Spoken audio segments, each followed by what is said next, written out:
আপনি নামাজ পড়েন, রোজা রাখেন, যাকাত দেন, হজ করেন, দান সদকা সব কিছুই করেন, যদি আমার নবীর মহব্বত আপনার অন্তরে না থাকে গো বাবা, তাহলে কখনোই আপনি পরিপূর্ণ ঈমানদার হইতে পারবেন না। আল্লাহর নবী একদিন সাহাবায়ে কেরামদেরকে ডাক দিয়া কই, সাহাবী ও সাহাবীরা রে, শুইনারা কতক্ষণ পর্যন্ত তোমরা ঈমানের স্বাদ পাইবা না, যতক্ষণ পর্যন্ত তোমাদের ভিতরে তিনটা কাজ তোমরা না করবা। হুজুরে বলুন কয়টি কাজ? আর হুজুরে বলুন কয়টি কাজ? আমার নবী ডাক দিয়া কই, সাহাবী এই তিনটি কাজের মধ্যে সর্বপ্রথম কাজ হচ্ছে, এক নাম্বার কাজ, আমি রাসূল এবং আল্লাহ, অর্থাৎ আমি আল্লাহ, আল্লাহ এবং রাসূলের মহব্বত যতক্ষণ পর্যন্ত তোমার অন্তরে না আসবে, ততক্ষণ পর্যন্ত তুমি পরিপূর্ণ ঈমানের স্বাদ পাইবা না। আল্লাহু আকবার বলেন। সাহাবীরা বললেন, দুই নাম্বার কাজ কি? তারপরে আমার নবী, আপনার নবী ডাক দিয়ে বললেন, কাউকে যদি তুমি ভালোবাসো তাহলে তুমি আল্লাহ রাব্বুল আলামিনের জন্য ভালোবাসবা। সুবহানাল্লাহ পড়েন। তিন নাম্বার কাজ কি? তিন নাম্বার কাজ হচ্ছে, কোনো বান্দা যখন কুফরি থেকে ফিরে আসে, অর্থাৎ আগে কুফরি করত, এখন কুফরি থেকে তওবা কইরা ঈমান আইনা পরিপূর্ণভাবে ঈমানদার হইছে, কোন মানুষ কুফরি থেকে ফিরে আসার পরে আবার যেন ওই বান্দাটা কুফরিতে যাইতে এমন ভাবে ভয় পায়, যেমনি ভাবে কোনো মানুষ আগুনে পড়লে ভয় পায়, অর্থাৎ কার যেমনি ভাবে আগুনে পড়লে যেমনি ভাবে ছাই করে দেয়, মানুষ আগুনে পড়লে ছাই হয়ে যায়। আল্লাহর নবী বলেন, কুফরি থেকে ফিরা আসার পরে আবার পুনরায় যখন কুফরিতে যাওয়া এমন ভাবে ভয় পায়, যেমনি ভাবে আগুনকে মানুষ ভয় পায়। জোরে বলুন সুবহানাল্লাহ। তাহলে আমার নবী বললেন, তিনটা কাজ, এই তিনটা কাজ যাদের অন্তরে থাকবে, এই তিনটা কাজ যারা করবে তারাই ঈমানের স্বাদ পাবে। আর ঈমান হচ্ছেন আমার নবী, আপনার নবী রহমাতুল লিল আলামিন। কথা বলেন ঠিক না বেঠিক? যাদের হৃদয় আছে আল্লাহর ভয়, তারা কবু পথ ভুলে যায় না। ঠিক না বেঠিক বলেন? যাদের হৃদয় আছে আল্লাহর ভয়, তারা কবু পথ ভুলে যায় না। আল্লাহর প্রেম ছাড়াই দুনিয়ায় কারো কাছে কোনো কিছু চায় না। রাতের আধারে যারা সিজদাতে রয়, দু চোখের স্রোতে নদী যেন ভয়, চলনার হাত চানি যতই আসুক, চলনার হাত চানি যতই আসুক, পিছনে ফিরেও তাকায় না। যাদের হৃদয় আছে আল্লাহর ভয়, তারা কবু পথ ভুলে যায় না। আল্লাহুম্মা সাল্লি মাশাআল্লাহ সাইয়্যিদিনা মাওলানা মুহাম্মদ ওয়া আলা আলি সাইয়্যিদিনা মাওলানা। লা ইলাহা ইল্লাল্লাহ, লা ইলাহা ইল্লাল্লাহ, লা ইলাহা লা ইলাহা ইল্লাল্লাহ, লা ইলাহা ইল্লাল্লাহ, লা ইলাহা ইল্লাল্লাহ, লা ইলাহা ইল্লাল্লাহ, লা ইলাহা লা ইলাহা ইল্লাল্লাহু মুহাম্মাদুর রাসূলুল্লাহ সাল্লাল্লাহু আলাইহি ওয়াসাল্লাম। আসুন একটু অল্প সময় আল্লাহ নামের ইসমে জাতের জিকির করি। আল্লাহ আল্লাহ আল্লাহ আল্লাহ আল্লাহ আল্লাহ আল্লাহ আল্লাহ আল্লাহ আল্লাহ পাগল মহন একবার ভাবলি না রে তোর হইব রে মহরওয়ান মারহাবা আল্লাহ আল্লাহ আল্লাহ তুই মহরিলে সঙ্গের সাথী তুই মহরিলে সঙ্গের সাথী পাইবি নায়ক জওয়ান পাগল মহওয়ান একবার ভাবলি না রে তোর হইব রে মহরওয়ান মারহাবা আল্লাহ আল্লাহ আল্লাহ আল্লাহ আল্লাহ হঠাৎ দেখদি নজরাইল ফাঁসি দেব তোমার গলে শেষ করিব শাহদের জীবন ওই কবরে সঙ্গের সাথী রে ওই কবরে সঙ্গের শান্তি নুরি তোর পাগল মহওয়ান একবার ভাবলি না রে তোর হইব রে মহরওয়ান মারহাবা আল্লাহ আল্লাহ আল্লাহ আল্লাহ আল্লাহ তোমরা কিহব যাইবা আমার অন্তর পুহিরা কহিলা তোমরা কিহব যাইবা আমার অন্তর পুহিরা কহিলা আমি জানি গো মুর্শিদ নামে আছে কত জালা আমি বুঝি গো দয়ালের নামে আছে কত জালা মারহাবা আল্লাহ আল্লাহ আল্লাহ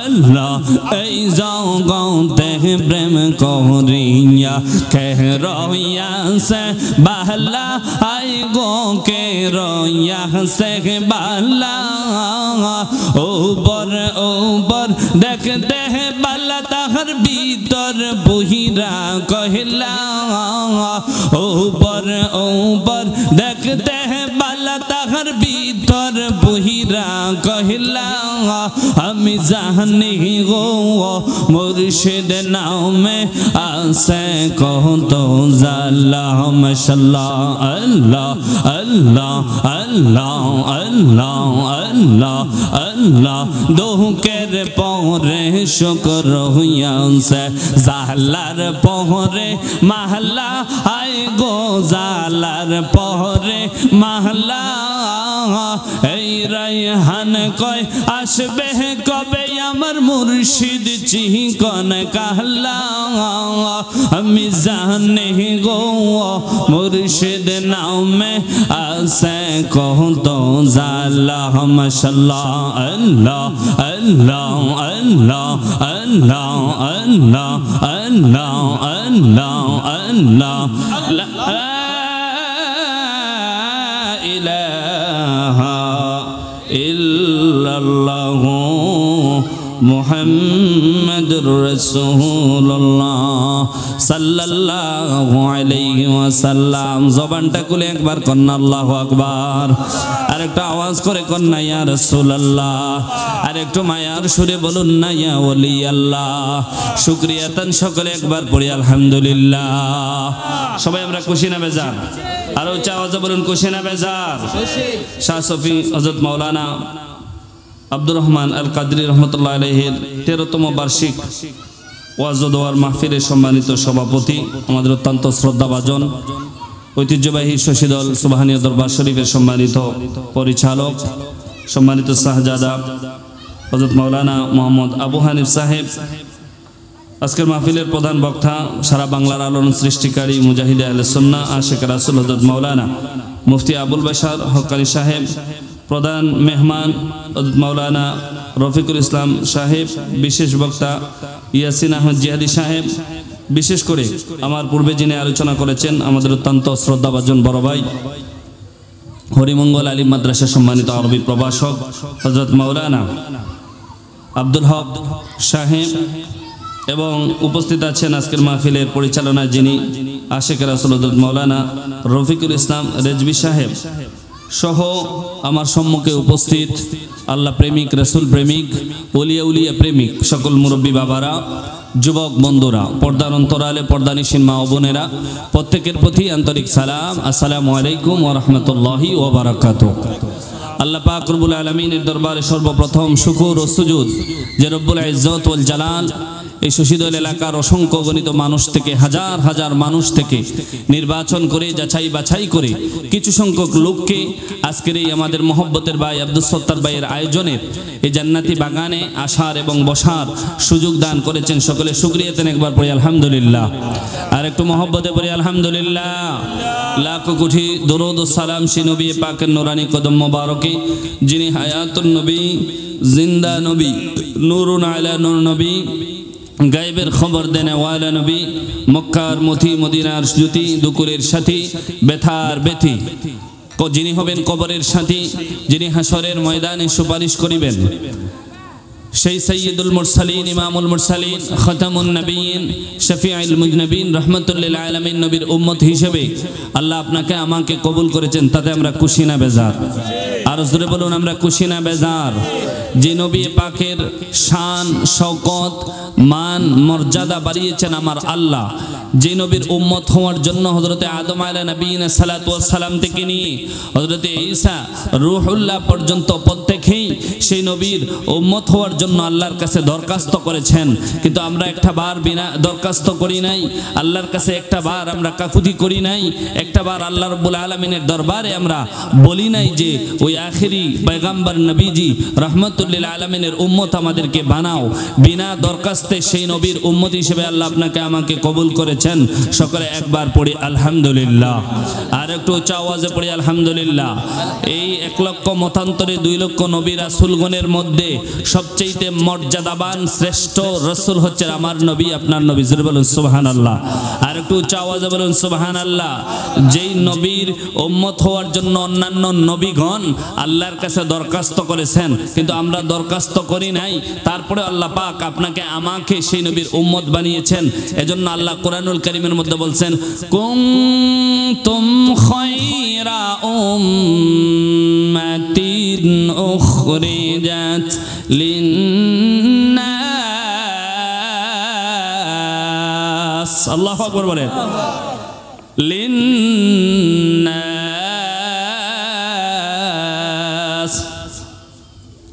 যেই শ্রেষ্ঠ নবীর শ্রেষ্ঠ উম্মত হিসেবে আমি তোমাদেরকে কবুল করেছি। জোরে বলুন সুবহানাল্লাহ। তা'মুরুনা বিল মা'রুফি ওয়া তানহাউনা আনিল মুনকার, তোমরা যেন সৎ কাজের আদেশ করো এবং অসৎ কাজের নির্দেশ করো। জোরে বলুন সুবহানাল্লাহ। তাহলে শ্রেষ্ঠ নবীর শ্রেষ্ঠ উম্মত হিসেবে আপনাকে আমাকে কবুল করেছেন, তাতে আমাদের খুশনসিব নাকি বদনসিব? জোরে বলুন, খুশনসিব নাকি বদনসিব? খুশনসিব, কেননা ওই নবীর উম্মত আল্লাহ পাক আপনাকে আমাকে কবুল করেছেন। এই নবীর শান, মান, ইজ্জত বাড়িয়েছেন কে? আল্লাহ। আর জোরে বলুন, সেই নবীর শান, মান, ইজ্জত বাড়িয়েছেন কে? আল্লাহ। আল্লাহ পাক রব্বুল আলামিন আমার নবীর ইজ্জত বাড়িয়েছেন। বান্দা যদি সারা জিন্দেগি আমার নবীর ইজ্জত নিয়ে টানাটানি করে সারা জিন্দেগি চলে যাবে, কিয়ামত পর্যন্ত চেষ্টা করলে সে কখনো সফল হতে পারবে না। কেননা আমার নবীর শান, শওকত, আমার নবীর মর্যাদা আল্লাহ পাক যেইভাবে বাড়িয়েছেন, আমরা সেই নবীর উম্মত হিসেবে আমাদের উপরে একান্ত দায়িত্ব আমার নবীর শান, শওকত মানুষের কাছে জানানো। কথা বলেন ঠিক না ঠিক? যেই নবীর শান, শওকত গাওয়া, যেই নবীর মর্যাদার আলোচনা করা, যেই নবীর ভালোবাসার আলোচনা করা হচ্ছে আপনার আমার ঈমান। জোরে বলুন ঠিক না ঠিক? কেননা আল্লাহ পাক রব্বুল আলামিন কোরআনুল কারীমের মধ্যে বলছেন যে মান ইউতি'র রাসূল ফাকাদ আতা আল্লাহ, আমার রাসূলের ইতাআত মানে হচ্ছে আমি আল্লাহর ইতাআত। জোরে বলুন সুবহানাল্লাহ। অর্থাৎ কেউ যদি আল্লাহকে মানে তাহলে রাসূল মানা হয় না, আর যদি কেউ রাসূলকে মানে তাহলে আল্লাহ মানা হয়ে যায়। জোরে বলুন সুবহানাল্লাহ। আল্লাহ মানা রাসূল মানা নয়, ওরে রাসূল মানলে আল্লাহ মানা হয়। সুবহানাল্লাহ বলেন। ওরে আল্লাহ মানা রাসূল মানা নয়, ওরে রাসূল মানলে আল্লাহ মানা হয়। এই কথা রায়হানে কয় না, এই কথা রায়হানে কহে না, আল্লাহ তাআলা কয় আল্লাহ মানা রাসূল মানা নয়, ওরে রাসূল মানলে আল্লাহ মানা হয়। কন্না আল্লাহু আকবার। বন্ধুরানে আমার, ও আমার কলিজার টুকরা যুবক বন্ধুরা, কেন আমি নবীজিকে মানার কথা বললাম? কেননা আল্লাহ বলছেন মান ইউতির রাসূল ফাকাদ আতা আল্লাহ। আমার বন্ধু নবীর ইতাআত যারা করবে গো, আমি আল্লাহর ইতাআত হয়ে যায়। জুড়ে বলুন সুবহানাল্লাহ। সারা জিন্দেগি ভর যদি আপনি নামাজ পড়েন, রোজা রাখেন, যাকাত দেন, হজ করেন, দান সদকা সব কিছুই করেন, যদি আমার নবীর মহব্বত আপনার অন্তরে না থাকে গো বাবা, তাহলে কখনোই আপনি পরিপূর্ণ ইমানদার হইতে পারবে না। আল্লাহর নবী একদিন সাহাবায়ে কেরামদেরকে ডাক দিয়া কই, সাহাবী ও সাহাবীরা রে, শুইনা রাখো, ততক্ষণ পর্যন্ত তোমরা ইমানের স্বাদ পাইবা না যতক্ষণ পর্যন্ত তোমাদের ভিতরে তিনটা কাজ তোমরা না করবা। হুজুরে বলুন কয়টি কাজ? আর হুজুরে বলুন কয়টি কাজ? আমার নবী ডাক দিয়া কই, সাহাবী এই তিনটি কাজের মধ্যে সর্বপ্রথম কাজ হচ্ছে, এক নাম্বার কাজ, আমি রাসূল এবং আল্লাহ, অর্থাৎ আমি আল্লাহ, আল্লাহ এবং রাসূলের মহব্বত যতক্ষণ পর্যন্ত তোমার অন্তরে না আসবে ততক্ষণ পর্যন্ত তুমি পরিপূর্ণ ইমানের স্বাদ পাইবা না। আল্লাহু আকবার বলেন। সাহাবীরা বললেন দুই নাম্বার কাজ কি? তারপরে আমার নবী, আপনার নবী ডাক দিয়ে বললেন, কাউকে যদি তুমি ভালোবাসো তাহলে তুমি আল্লাহ রাব্বুল আলামিনের জন্য ভালোবাসবা। সুবহানাল্লাহ পড়েন। তিন নাম্বার কাজ কি? তিন নাম্বার কাজ হচ্ছে, কোনো বান্দা যখন কুফরি থেকে ফিরে আসে, অর্থাৎ আগে কুফরি করত, এখন কুফরি থেকে তওবা কইরা ঈমান আইনা পরিপূর্ণভাবে ঈমানদার হইছে, কোন মানুষ কুফরি থেকে ফিরে আসার পরে আবার যেন ওই বান্দাটা কুফরিতে যাইতে এমন ভাবে ভয় পায় যেমনি ভাবে কোন মানুষ আগুনে পুড়লে ভয় পায়, অর্থাৎ কাঠ যেমনি ভাবে আগুনে পুড়লে যেমনি ভাবে ছাই করে দেয়, মানুষ আগুনে পড়লে ছাই হয়ে যায়। আল্লাহর নবী বলেন, কুফরি থেকে ফিরা আসার পরে আবার পুনরায় যখন কুফরিতে যাওয়া এমন ভাবে ভয় পায় যেমনি ভাবে আগুনকে মানুষ ভয় পায়। জোরে বলুন সুবহানাল্লাহ।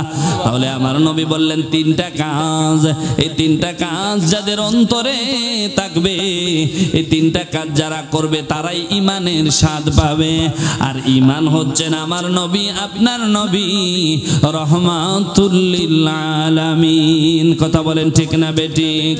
পৃথিবীর প্রথম গহর কোরআনে তেবাকা, বন্ধুর নামের মিম দ্বারা করে চমকা। কন্যা ইয়া রাসূলুল্লাহ, আর একটু জোরে কন্যা ইয়া রাসূলুল্লাহ। পৃথিবীর প্রথম গহর কোরআনে তেবাকা, বন্ধুর নামের মিম দ্বারা করে চমকা। আল্লাহ হো আল্লাহ হো আল্লাহ হো আল্লাহ, আল্লাহ হো আল্লাহ লা ইলাহা ইল্লাল্লাহ। যেতাই লক্ষ কোটি প্রেমিকদের প্রেম মেলা, লাবাইক লাবাইক বলে লা শারিকা লা, লাবাইক লাবাইক বলে লা শারিকা লা। আল্লাহ হো আল্লাহ হো আল্লাহ হো আল্লাহ, আল্লাহ হো আল্লাহ লা ইলাহা ইল্লাল্লাহ। ঈদ মিলাদুন নবীর কালে হাবিবকে পাঠাইলা, সব নবীদেরও নবী মোর কামলিওয়ালা, সব নবীদেরও নবী মোর কামলিওয়ালা। আল্লাহু আল্লাহু আল্লাহ হো আল্লাহ, আল্লাহু আল্লাহু লা ইলাহা ইল্লাল্লাহ। আল্লাহু আকবার। আর একটু মহব্বতে করুন ইয়া রাসূলুল্লাহ। বন্ধুরা রে আমার, ও আমার জগতের বন্ধুরা, আমার নবী আপনার নবী রাহমাতুল লিল আলামিনের সম্মান বাড়িয়েছেন আমার আল্লাহ। আল্লাহকে যদি বলি আল্লাহ আপনি আপনার বন্ধু নবীর সম্মান কেন বাড়িয়েছেন? কেননা আমার আল্লাহ বলবেন আমি আল্লাহ ছিলাম একটা গুপ্ত ভান্ডারের মধ্যে, কিন্তু আমি আল্লাহ প্রকাশিত হয়েছি আমার বন্ধু নবীর জন্য। জোরে কোন আল্লাহু আকবার। আর একটা আওয়াজ করে বলেন ইয়া রাসূলুল্লাহ। আমার রাসূলকে ভালোবাসতে হবে বাবা। যতদিন পর্যন্ত আমরা জানি যে হিন্দু, কাফের, খ্রিস্টান, বৌদ্ধ যারা আছে, বিধর্মী যারা আছে, তারা কিন্তু আল্লাহকে বিশ্বাস করে। তারা কাকে বিশ্বাস করে? তারা আল্লাহকে বিশ্বাস করে, কিন্তু তারপরে তারা আল্লাহর সাথে শরীক করে। কি করে? আল্লাহর সাথে শরীক করে। গাছের পূজা, মাছের পূজা, আগুন পূজা, পাথর পূজা, এগুলো করে কি করে না? করে। তার মধ্য দিয়ে আবার আল্লাহর সাথে শরীক করে, কিন্তু এক আল্লাহ মানে। কিন্তু সবচেয়ে ইমানের মধ্যে সবচেয়ে বড় পেশ যেটা, সেটা হচ্ছে আমার নবী আপনার নবী রাহমাতুল লিল আলামিন। আমার নবীকে তারা মানে না, যার কারণে তারা কখনো ইমানদার হতে পারে না। তাহলে বোঝা যায় নামাজ রোজা যারা করে, নামাজি দিকে কখনো তাদের ভক্ত হওয়া যাবে না। জোরে কোন ভক্ত হওয়া যাবে? আমরা জানি আলেম নামক লেবাসদারি যারা কিছু মুনাফিক বর্তমানে আমরা দেখতে পাই, যারা আমার রাসূলের শান মান নিয়ে কথা বলতে একটু দ্বিধাবোধ করে না। কথা বলেন ঠিক না বেঠে? তার মধ্যে মেন্টাল সবচেয়ে মানসিক রোগী যেটা, সেটা আমরা জানি একটা বক্তা আছে, তার নাম হচ্ছে মুফতি আমির হামজা। কি নাম? আমির হামজা। সে 2 দিন পর পর আমার রাসূলের শানে গুস্তাখি করে, আমার রাসূলের শানে বেয়াদবি করে, কিছুদিন পর পর সে পাগল সাজে। আমি বলবো সে যদি পাগল হয়ে থাকে তাহলে ওয়াজের মঞ্চে তার জায়গা নয়, তার জায়গা হবে পাবনা। কথা বলেন ঠিক না বেঠে? কয়েকদিন আগে বলছে আমার রাসূলকে সাংবাদিক। জোরে কোন নাউজুবিল্লাহ। কে বলছে? সাংবাদিক। কিন্তু সে জানে না যে ইমাম বাগদাদি রাহিমাহুল্লাহ তিনি বলছেন নবী এবং রাসূলগণের নবুয়তের সাথে যে কোনো ধরনের কোনো কাজকে সাদৃশ্য দেয়, উপমা দেয়, সে হচ্ছে সবচেয়ে বড় কাযযাব, সে হচ্ছে সবচেয়ে বড় মিথ্যাবাদী। কথা বলেন ঠিক না বেঠে? সে জানে না আমার রাসূল সাল্লাল্লাহু আলাইহি সাল্লাতু ওয়াস সালামকে সাংবাদিকদের সাথে তুলনা দিয়ে সে তার ঈমান হারিয়েছে। কথা কোন ঠিক না বেঠে? আমি জানি আমরা হচ্ছে আল্লাহর বান্দা। কিসের বান্দা? আল্লাহর বান্দা। আমির হামজাও কিসের বান্দা? আল্লাহর বান্দা। তাহলে আল্লাহ আমির হামজার যদি আল্লাহর বান্দা হয়, তাহলে মহিলার এখন আল্লাহ কি হয়? আল্লাহর কি হয়? আল্লাহর বান্দি হয় না? আল্লাহর বান্দি হয়। এখন যদি তাকে আমরা বলি যে তুমি তো বান্দির বাচ্চা, কথা কোন ঠিক না বে ঠিক? তাকে যদি সব সময় এসব কথা বলি, সে কি কখনো সবসময় ভালো নজরে দেখবে? দেখবে না। কিন্তু আমার রাসূল পাক সাল্লাল্লাহু আলাইহি ওয়াস সালামকে সাংবাদিক বলে মাঝে মধ্যে সবচেয়ে বড় কথা হচ্ছে আমার রাসূলের শান মর্যাদা নিয়ে যখন কোনো কথা বলে। কয়েকদিন আগে, কিছুদিন আগে আবার ভাইরাল হয়েছে যে আমরা জানি বর্তমানে কিছু বুটের জন্য মানুষ তাদের ঈমান বিক্রি করে দিচ্ছে। হিন্দুদের দুর্গা পূজায় গিয়া হিন্দুদের সাথে মিশা তারা এমন এমন কথা বলে, যে কথা বলার কারণে তওবা না করা পর্যন্ত তারা ঈমানদার হতে পারবে না। তারা মুসলমানের রোজার সাথে পূজা মিলায়। নাউজুবিল্লাহ কোন? তারা মুর্দার এপিট আর অপিটকে কি বুঝায়? যে মুসলমানদের রোজা আর হিন্দুদের পূজা। জোরে কোন নাউজুবিল্লাহ। এরা কখনো মুসলমান হতে পারে? জোরে বলেন, এরা কখনো মুসলমান হতে পারে? মুসলমান হতে পারে না। তারপরে দেখেন একটার পরে একটা কথা বলে। 4-5 দিন আগে আবার আরেকটা টপিক বাইর হইছে। সে আম্মাজান খাদিজাতুল কুবরাকে বলছে যে তিনি নাকি জীবনে কোনোদিন নামাজ পড়েন নাই। নাউজুবিল্লাহ পড়বেন না? আর জোরে বলেন নাউজুবিল্লাহ। তারপরে বলছে তিনি নাকি রোজা রাখেন নাই, তিনি নাকি পর্দাও করেন নাই। জোরে বলেন নাউজুবিল্লাহ। আরে আম্মাজাতুন খাদিজাতুল কুবরা আর এই শশীদলের খাদিজার সাথে কি কোনো মিল আছে?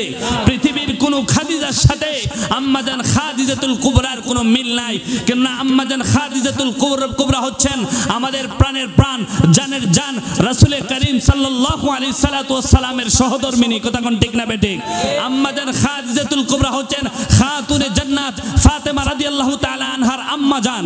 আম্মাজান খাদিজাতুল কুবরা হচ্ছেন হাসান হুসাইন, যারা জান্নাতে যুবকদের সর্দার হবে, সেই হাসান এবং হুসাইনের নানু জান, তাকে নিয়ে সে কটূক্তি করেছে। জোরে বলুন নাউজুবিল্লাহ।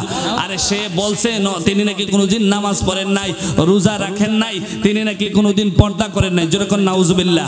আরে বোকা, সে কি করে? এজন্যই বলি সে একটা মূর্খ, সে একটা গন্ডমূর্খ, যার কারণে তার জবান দিয়ে সব কথা আসতে পারে না। সে কিতাব খুললে এরা দেখলো, সিরাতে ইবনে হিশামের মধ্যে এসেছে, তারপর মুস্তাদরাকে হাকিমের মধ্যে এসেছে, রাসূল পাক সাল্লাল্লাহু আলাইহি সাল্লাম যখন সর্বপ্রথম যেই নামাজটা পড়েছিলেন এই নামাজের সঙ্গী ছিলেন আম্মাজান খাদিজাতুল কুবরা, জোরে বলুন সুবহানাল্লাহ। তারপরে সে জানে না, তারপরে হাদিস শরীফের মধ্যে আছে রাসূল পাক সাল্লাল্লাহু আলাইহি ওয়াসাল্লামের সাথে তারপরে যিনি নামাজ পড়েছেন তিনি হচ্ছেন হযরত আলী রাদিয়াল্লাহু তাআলা আনহু, জোরে বলুন সুবহানাল্লাহ। আর যদি বলে সে তিনি যাকাত দেন নাই, নামাজ পড়েন নাই, রোজা রাখেন নাই, আরে বেকুব, তিনি তো এমন দরজায় চলে গিয়েছিলেন যার কারণে স্বয়ং আল্লাহ আম্মাজান খাদিজাতুল কুবরাকে সালাম জানিয়েছেন, জোরে বলুন সুবহানাল্লাহ। আর দান সদকার দিক দিয়ে যদি বলি তিনি কি পরিমাণ দানশীল ছিলেন সেটা মক্কা নগরীর মানুষ জানে। কিতাব ঘাটাঘাটি করলে দেখা যায় আম্মাজান খাদিজাতুল কুবরার যত ধন সম্পদ ছিল সব কিছু ইসলামের জন্য ব্যয় করেছেন, জোরে বলুন সুবহানাল্লাহ। সেই খাদিজাতুল কুবরা আম্মাজান যিনি হচ্ছেন কোরআনের ভাষায় আন-নাবিয়্যু আওলা বিল মুমিনিনা মিন আনফুসিহিম ওয়া আজওয়াজিহিম, রাসূল পাক সাল্লাল্লাহু আলাইহি সাল্লাম হচ্ছেন আমাদের জানের জান, প্রাণের প্রাণ। ঈমানদার মুমিন যারা তাদের জানের চাইতেও প্রিয় হচ্ছেন আমার রাসূল, আর রাসূলের বিবিগণ হচ্ছেন আপনাদের আমাদের মা, জোরে বলুন সুবহানাল্লাহ। সে রাসূল পাক সাল্লাল্লাহু আলাইহি সাল্লামকে নিয়ে কটূক্তি করেছে, আম্মাজান খাদিজাতুল কুবরাকে নিয়ে কটূক্তি করেছে। সে এই অনতি বিলম্বে এই জাতির কাছে প্রকাশ্যে এসে ক্ষমা চেয়ে আল্লাহর কাছে তওবা করতে হবে, কথা বলেন ঠিক না ঠিক?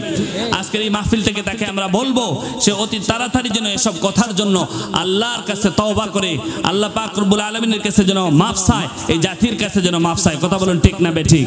কেননা রাসূল হচ্ছেন আমাদের ঈমান, যে রাসূলের খাতিরে আমরা আল্লাহ পাক রব্বুল আলামিনের কাছে সম্মানিত হয়েছি। যে রাসূলকে ভালোবেসে মহব্বত করলে অল্প আমল আপনার আমার জন্য নাজাতের জন্য যথেষ্ট হয়ে যাবে, জোরে বলুন সুবহানাল্লাহ। যে রাসূলের সম্মান আমির হামজা কেন তার 14 পুরুষ মিলেও আমার রাসূলের সম্মান কমাতে পারবে না, কেননা রাসূলের শান বাড়িয়েছেন কে? জোরে বলুন বাড়িয়েছেন কে? আল্লাহ। আল্লাহ পাক রব্বুল আলামিনকে যদি বলি আল্লাহ আপনি আমার হাবিব, আপনার হাবিবের শান কেমন ভাবে বাড়িয়েছেন, আল্লাহ রব্বুল আলামিন বলবেন আমি বাড়িয়েছি ওয়ারাফা'না লাকা যিকরাক, আমি এই আয়াতের মাধ্যমে আমার রাসূলের সম্মান বাড়িয়েছি। আমি ওয়ালা সাওফা ইউতিকা রাব্বুকা ফাতারদা, আল্লাহ পাক রব্বুল আলামিন বলেন যে সবাই আমি আল্লাহকে চাই আর আমি রাসূল আপনাকে চাই, জোরে বলুন সুবহানাল্লাহ। আমার রাসূল আল্লাহকে যদি বলি আল্লাহ আপনার রাসূলের শান কেমন করে বাড়িয়েছেন, আল্লাহ পাক রব্বুল আলামিন বলবেন আর রহমান আল্লামাল কোরআন, জোরে বলুন সুবহানাল্লাহ। আমরা যদি বলি হে আল্লাহ আপনি কিভাবে রাসূলের সম্মান বাড়িয়েছেন, আল্লাহ বলবেন কাদ জাআকুম রাসূলুম মিন আনফুসিকুম আজিজুন আলাইহি মিন আনিতুম হারিসুন আলাইকুম বিল মুমিনিনা রাউফুর রহিম, জোরে বলুন সুবহানাল্লাহ। আল্লাহকে যদি বলি কেমন করে বাড়িয়েছেন, আল্লাহ বলবেন কাদ জাআকুম মিনাল্লাহি নূর। আল্লাহ রাব্বুল আলামিনকে যদি বলি আপনি কেমন করে বাড়িয়েছেন, আল্লাহ পাক রব্বুল আলামিন বলেন সুবহানাল্লাযী আসরা বিআবদিহি লাইলাম মিনাল মাসজিদিল হারাম, জোরে বলুন সুবহানাল্লাহ।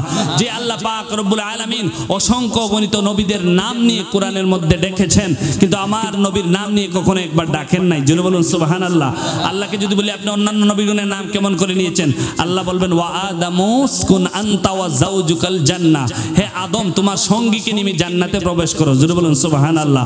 আল্লাহ যদি বলি মূসাকে আপনি কেমন করে ডাকেছেন, আল্লাহ বলবেন ওয়া মা তিলকা বিয়ামিনিকা ইয়া মূসা ক্বালা হিয়া আসাই, হে মূসা তোমার হাতের মধ্যে কি, জোরে বলুন সুবহানাল্লাহ। আল্লাহকে যদি বলি আপনি জাকারিয়া নবীকে কেমন করে দেখছেন, আল্লাহ বলবেন ওয়া জাকারিয়া ইয়া ইয়াহইয়া খুযিল আফওয়া, আল্লাহ পাক জাকারিয়া নবীকে ডাক দিয়েছেন, হযরত দাউদ আলাইহিস সালাতু ওয়াস সালামকে ডাক দিয়েছেন, কিন্তু আমার নবীকে কেমন করে ডাক দিয়েছেন, আল্লাহ পাক রব্বুল আলামিন বলেন ইয়া আইয়ুহার রাসূল, জোরে বলুন সুবহানাল্লাহ।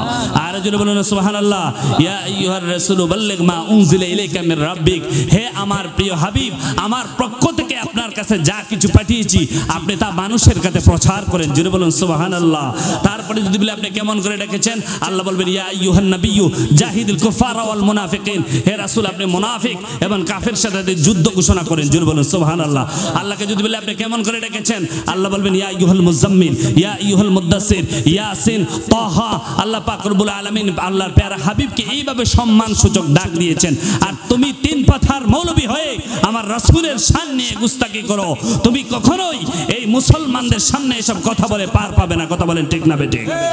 যতদিন দেহে প্রাণ থাকবে আমরা রাসূলের শান মান গেয়ে যাব, কথা বলেন ঠিক না বেঠিক?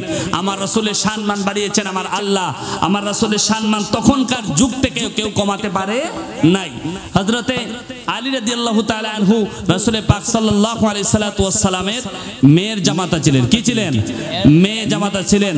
যেই আলী সম্পর্কে বলা হয়েছে আনা মাদিনাতুল ইলমি ওয়া আলিয়ুম বাবুহা, আমি হচ্ছে ইলমের শহর, আর সেই শহরের দরজা হচ্ছে আমার আলী। জোরে বলুন সুবহানাল্লাহ।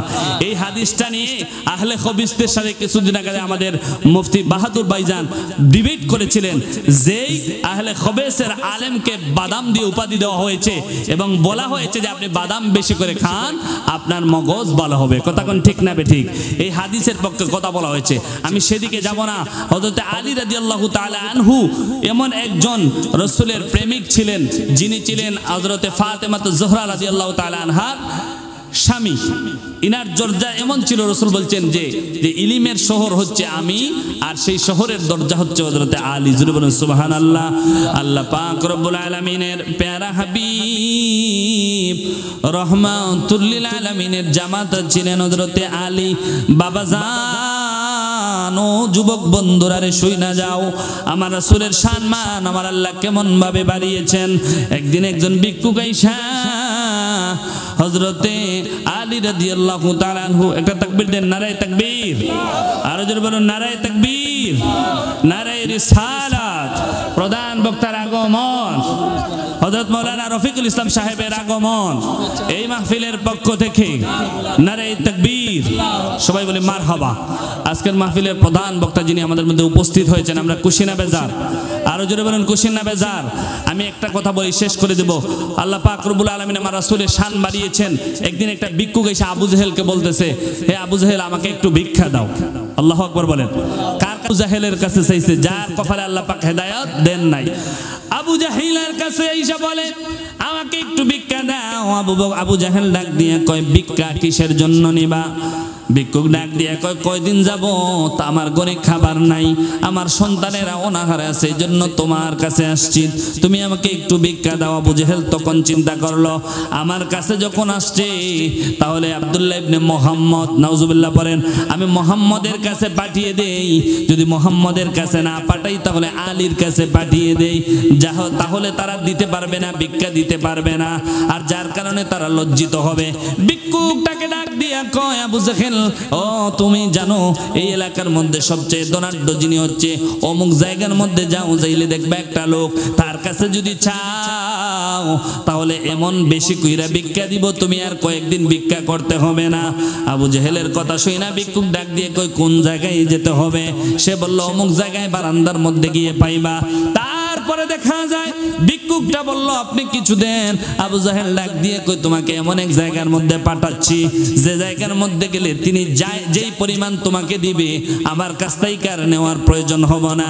ভিক্ষুক বলল, যেহেতু ভালো একটা সংবাদ পাইছি, যাইতে যাইতে ওই ঠিকানা অনুযায়ী হযরতে আলী রাদিয়াল্লাহু তাআলা আনহুর কাছে গেল। আল্লাহু আকবার বলেন। হযরতে আলীর কাছে যাইয়া বলল, আমাকে একটু আল্লাহর ওয়াস্তে ভিক্ষা দেন। হযরতে আলী রাদিয়াল্লাহু তাআলা আনহু অবাক হলেন। তিনি বললেন, আমার কাছে ভিক্ষা চাইছো, ভালো কথা। তারপরে ভিক্ষুক আবার বলল, আপনি নাকি সবচেয়ে বড় লোক, ধনী ধনাঢ্য ব্যক্তি। আল্লাহু আকবার বলেন। হযরতে আলী ডাক দিয়ে কয়, আমি ভিক্ষা দিব, ভালো কথা রে, তবে আমি যে সবচেয়ে বড় লোক এই কথাটা আপনারে কে বলল? আল্লাহু আকবার বলেন। ভিক্ষুক ডাক দিয়ে বলল, অমুক জায়গা থেকে দারুন নাদওয়ার মধ্যে একটা লোক বসা আছে, ওই লোকটা আপনার কাছে পাঠাইছে। হযরতে আলী রাদিয়াল্লাহু তাআলা আনহু বুঝতে দেরি নাই, তিনি বুঝতে পারলেন আমার সম্মান নষ্ট করতে চায়, রাসূল পাক সাল্লাল্লাহু আলাইহি সাল্লাতু ওয়াসসালামের সম্মান নষ্ট করতে চায়। আপনারা বলুন তো দেখি, সারা জগতের মানুষ মিলা আমার রাসূলের ইজ্জত কমাইতে পারবো নি? কখনোই পারবো না। হযরতে আলী মাটির মধ্যে একটা মুষ্টি ধরলেন, মাটির মধ্যে কিছু পাথর হাতের মধ্যে নিলেন, নিয়ে বিসমিল্লাহ পড়ে কি যেন পড়লেন, পয়রা এই বালুর মধ্যে ফুঁক দিয়ে বললেন, তুমি একটা পাত্র দাও। লোকটার হাতের মধ্যে যে পাত্র ছিল তিনি বললেন, এখানে হবে না, তোমার কাছে অন্য কিছু আসেনি। একটা কাপড় দিল, কাপড়ের মধ্যে দিলেন, দেওয়ার পরে বললেন, এটা তুমি বন্ধ করে রাখো, আর যেই লোক আমার কাছে পাঠাইছে ওই লোক কাছের গাইয়া তুমি গিয়ে খুলবা। সুবহানাল্লাহ বলেন। তারপরে এই ভিক্ষুকটা আবু জাহেলের কাছে গেল গো। যাওয়ার পরে আবু জাহেল বলল, তুমি কি নিয়ে আসছো? বলে, আমাকে এই দেখেন এই পুতলার মধ্যে অনেক কিছু দিয়ে দিছে, তবে আমি দেখি নাই, দেখলাম মাটির মধ্যে একটা মুষ্টি মাটি নিল, কি যেন পড়লো, পইরা এই কাপড়টার মধ্যে ঢোকাইয়া দিল। আবু জাহেল মনে করলো মাটি ছাড়া আর কিছুই হবে না, পাথর ছাড়া আর কিছুই হবে না। এটা বুঝা যখন সেই পাত্রটা সেই কাপড়ের পুতলাটা খুললো, খোলার পরে দেখা যায় এই পুতলার মধ্যে পাথর আর পাথর না, প্রত্যেকটা পাথর ধুলি কোনাকে আল্লাহ মনি মুক্তা বানায়া দিছে। জোরে জোরে কোন সুবহানাল্লাহ। আর জোরে বলেন না ইয়া রাসূলুল্লাহ। হযরত আলী রাদিয়াল্লাহু তাআলা আনহু কি করলেন, এক মুষ্টি মাটির মধ্যে ফুঁক দিয়ে এই ভিক্ষুকটাকে দিয়ে দিলেন। আবু জেহেল দেখছিল, মনে করছিল পাথর, এখন দেখে মুক্তা, মনি মুক্তা স্বর্ণে রূপান্তরিত হয়ে গেছে। জোরে বলেন সুবহানাল্লাহ। ডাক দিয়া সে কয় না, এটা কখনো আলী দিতে পারে না। নাউজুবিল্লাহ কোন। কয় রাসূলের দরবারে চলো, নিশ্চয়ই আলী চুরি করছে। জোরে কোন নাউজুবিল্লাহ। কি করছে? চুরি করছে। জোরে বলেন না নাউজুবিল্লাহ। রাসূলের দরবারে গেল, গিয়ে বলল আপনার ভাতিজা, আপনার আলী সম্ভবত চুরি করছে, না হইলে এই এত মণিমুক্তা স্বর্ণে হীরা এগুলা পাইলো কিভাবে? জোরে বলুন না নাউজুবিল্লাহ। রাসূল পাক সাল্লাল্লাহু আলাইহি ওয়াসাল্লাম বলে এইভাবে কথা বললে চলবে না, আলীকে ডাক দাও। সুবহানাল্লাহ পড়েন। হযরতে আলী আসলেন, আসার বলবেন ইয়া রাসূলুল্লাহ, আমি কোনো কিছু করি নাই, আমি জানি আবু যেহেতু পাঠাইছে নিশ্চয়ই আপনার মান মর্যাদা কমানোর জন্য, আপনাকে বেইজ্জত করার জন্য সে চেষ্টা করছে। আমি কিছু করি নাই। মাটি থেকে এক মুষ্টি, এই নিচ থেকে এক মুষ্টি মাটি পাথর আমার হাতের মধ্যে নিয়ে আপনি রাসূলের শানে কয়েকবার দুরূদ শরীফ পড়ে ফুঁক দিয়ে এই ভিক্ষুকের কাপড়ের মধ্যে দিয়ে দিছি, বাকি যা করার আল্লাহ করছে। জোরে বলেন সুবহানাল্লাহ। আর জোরে বলেন না সুবহানাল্লাহ। রাসূল পাক সাল্লাল্লাহু আলাইহি ওয়াসাল্লাম বললেন, আবু জেহেল চাচা দেখছেন আমার আলী এটা চুরি করে নাই, যা করেন করছেন কে? আর জোরে বলেন কে করছেন? আল্লাহ। আবু জেহেল কয় আমি এটা মানি না। এখন তোমাকে নবুয়তের কি করতে হবে? একটা প্রমাণ দিতে হবে। জোরে বলেন সুবহানাল্লাহ। রাসূল পাক সাল্লাল্লাহু আলাইহি ওয়াসাল্লাম আপনাকে বহুত নবুয়তের প্রমাণ দিছি। তিনি বললেন যে কোন প্রমাণ দিলে আমি মুসলমান হয়ে যাব? রাসূল পাক সাল্লাল্লাহু আলাইহি ওয়াসাল্লাম বললেন, না, তুমি মুসলমান হওয়ার ক্ষমতা নাই যদি আল্লাহ হেদায়েত না দান করে। আবু জেহেল আবার হাতের মধ্যে কয়েকটা তিনটা পাথর নিচে বলছে, ইয়া বাতিজা বলেন তো এখানের মধ্যে কি? রাসূল পাক সাল্লাল্লাহু আলাইহি ওয়াসাল্লাম বললেন, আমি বলার দরকার নেই, আপনার হাতে যেটা আছে সেটাই কথা বলবে। জোরে বলুন সুবহানাল্লাহ।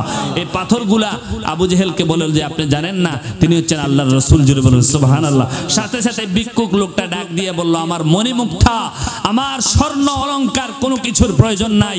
আবু জেহেল, তোমাকে এই মক্কা নগরীর লোক কেউ তোমাকে বলে আবুল হেকাম, তুমি হচ্ছে বুদ্ধির বাবা, কেউ তোমাকে বলে আবু জাহেল, তুমি হচ্ছে মুরক্কদের বাবা। আজকে থেকে বুঝতে পারলাম এই মক্কা নগরীর সবচেয়ে মুরক্ক হচ্ছে তুমি আবু জেহেল, কেননা এই রাসূল তোমার সামনে থাকার পরেও তুমি ইসলাম গ্রহণ করতে পারো নাই। ইয়া রাসূলুল্লাহ, ইয়া হাবিবাল্লাহ, আমাকে পড়িয়ে দেন লা ইলাহা ইল্লাল্লাহু মুহাম্মাদুর রাসূলুল্লাহ সাল্লাল্লাহু আলাইহি ওয়াসাল্লাম। সাথে সাথে ভিক্ষুক মুসলমান হয়ে গেল। জোরে বলুন সুবহানাল্লাহ। আমার রাসূলকে ইজ্জত করলে সম্মান বাড়াবে কে? আর জোরে বলুন কে বাড়াবে? আল্লাহ। আমরা রাসূলকে ভালোবাসতে চাই কি চাই না? আমরা ওলি আল্লাহর সহবতে থাকতে চাই কি চাই না? আল্লাহ পাক রব্বুল আলামিন যেন কবুল করেন। বিশেষ করে আব্দুল সত্তার ভাইয়ের আব্বাজান দুনিয়াতে নাই, আল্লাহ পাক যেন ওনাকে জান্নাতবাসী হিসেবে কবুল করেন। সবাই পড়ি আমিন। এবং আজকে যারা এই মাহফিলে সার্বিক সহযোগিতা করেছেন আল্লাহ যেন সবাইকে কবুল করেন। সবাই বলি আমিন। ওয়া আখিরু দাওয়ানা আনিল হামদুলিল্লাহি রাব্বিল আলামিন। আমার ভাইজানকে পাশে বসে আসলে আমি 2-4 মিনিট নষ্ট করেছি, ভাইজান আপনি একটু ক্ষমার দৃষ্টি দেখবেন। আসসালামু আলাইকুম ওয়া রাহমাতুল্লাহি ওয়া বারাকাতুহু।